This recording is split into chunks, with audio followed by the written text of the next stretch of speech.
مولاي صل وسلم دائما أبدا على حبيبك خير الخلق كلهم مولاي صل وسلم دائما أبدا على حبيبك خير الخلق كلهم. Allahu Akbar. Kepala jangan terlalu mendongak seperti kuda jantan melihat kuda betina. Jangan terlalu menunduk seperti sapi ketemu rumput. Tapi datar. Andai diletakkan bejana mangkok di atas, maka tidak tumpah saking datarnya. Subhana rabbiyal azim wa bihamdih. Subhana rabbiyal azim wa bihamdih. Subhana rabbiyal azim wa bihamdih. Saudara kita yang dari Muhammadiyah ngambil riwayat yang enggak pakai wa bihamdih. Subhana rabbiyal azim, subhana rabbiyal azim, subhana rabbiyal azim, enggak pakai wa bihamdih. Ada lagi bacaan ruku, ada subuhun qudus rabbul malaikati war ruh. Ada lagi subhanakallahumma wa bihamdika asyhadu an la ilaha illa anta allahumma rabbighfirli. Ada saya tuliskan beberapa bacaan-bacaan ruku. Sami Allah. Beda bacaan ketika tulang sedang bungkuk dengan tulang sudah lurus. Ketika antara bengkok dengan lurus, Sami Allahu liman hamidah. Enggak pakai alif. Sami Allahu liman hamidah. Ini ada imam yang baca panjang. Sami Allahu liman hamidah. Ternyata nama istrinya Hamidah. Setelah tulang belakangnya lurus, Rabbana lakal hamdu mil'us samawati. 3 versi. Rabbana lakal hamdu mil'us samawati wa mil'ul ardi wa mil'u ma syi'ta min syai'im ba'du. Sedangkan mazhab Bali pakai riwayat yang pakai wa. Sami Allahu liman hamidah. Apa kata mubaligh di belakang? Itu yang pakai mikrofon di belakang tadi namanya mubaligh. Dari kata balagha yuballighu tablighan muballigh, yang menyampaikan suara ke belakang. Sami Allahu liman hamidah. Rabbana walakal hamd. Kenapa di Arab Saudi pakai walakal hamd? Kenapa kita enggak pakai walakal hamd? Karena memang ada 3 riwayat. Riwayat pertama, Rabbana lakal hamd. Riwayat kedua, Rabbana walakal hamd. Riwayat ketiga, Allahumma Rabbana lakal hamd. Ujungnya sama, mil'us samawati wa mil'ul ardi wa mil'u ma syi'ta min syai'im ba'du. Setelah itu sujud. Ketika sujud, tangan tidak lagi diangkat. Sujud saja. Ikhtilaf. Mazhab Syafi'i, mazhab Hambali, mazhab Maliki, 4 mazhab sepakat. Ketika turun, lutut lebih dulu. La yaburuku ahadukum kama yaburukul ibil. Jangan kalian ruku, sujud seperti menderum turunnya unta. Maka riwayat Hujr Ibu Wa'il Ibnu Hujr dengan riwayat Abu Hurairah berbeda. Yang dikuatkan riwayat yang mengatakan lutut duluan turun. Allahu Akbar. Lutut dulu, setelah lutut baru tangan. Tapi dalam kitab sifat solat Nabi Syekh Albani, tangan lebih dulu, telapak tangan lebih dulu. Allahu Akbar. Habis itu baru lutut, baru kening.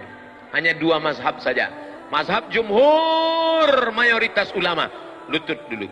Mazhab Syekh Nasruddin Albani dalam sifat solat Nabi, tangan dulu. Jangan buat mazhab ketiga, kening dulu. Enggak ada itu. Nah, lalu kemudian dia pun sujud. Allahu Akbar. Subhana rabbiyal a'la wa bihamdih. Subhana rabbiyal a'la wa bihamdih. Subhana rabbiyal a'la wa bihamdih. Allahu Akbar.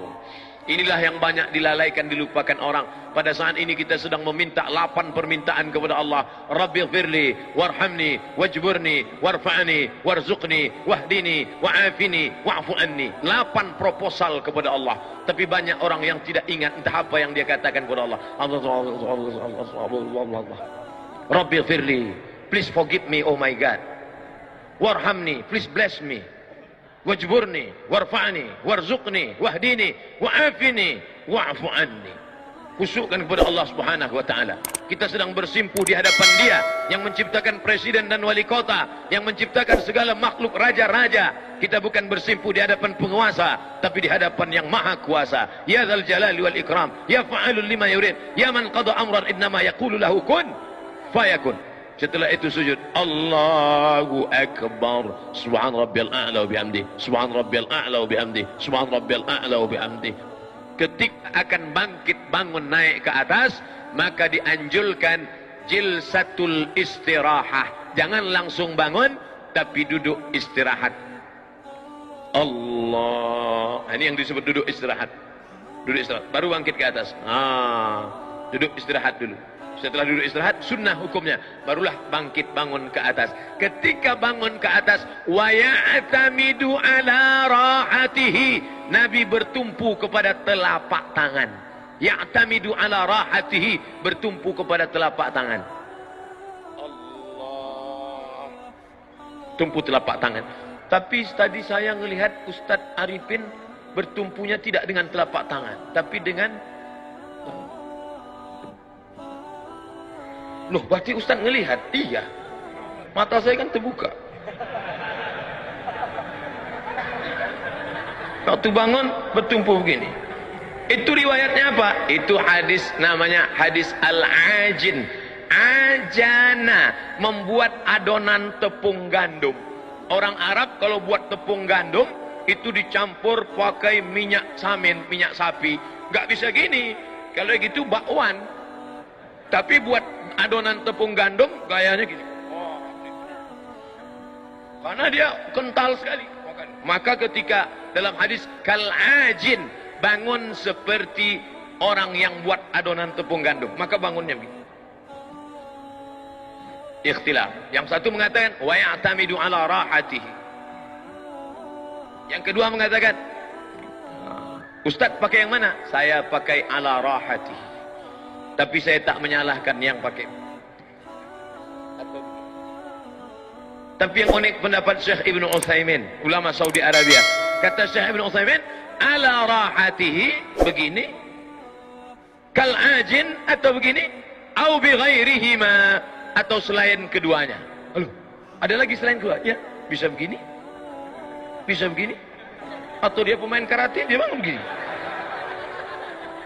Ini masalah bukan rukun, bukan syarat, bukan sunat. Bukan rukun, bukan syarat, bukan sunat. Bukan rukun, bukan syarat, bukan wajib. Bukan rukun, bukan syarat, bukan wajib. Tapi sunat. Dilaksanakan baik.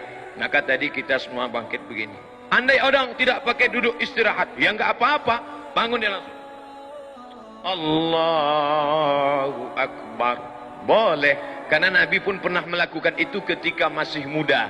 Tapi ketika badannya sudah berat, maka dia pakai duduk jilsatul istirahah. Saya tidak urutkan rakaat 1, rakaat 2, rakaat 3, enggak. Kita hanya membahas yang ada masalah khilafiyah. Adapun yang enggak ada masalah, maka tidak kita. Ilahi tulil firdausi ahla wala aqwa ala naril jahimi dunubi mislu adadir rimali fa innaka ghafirul dzambil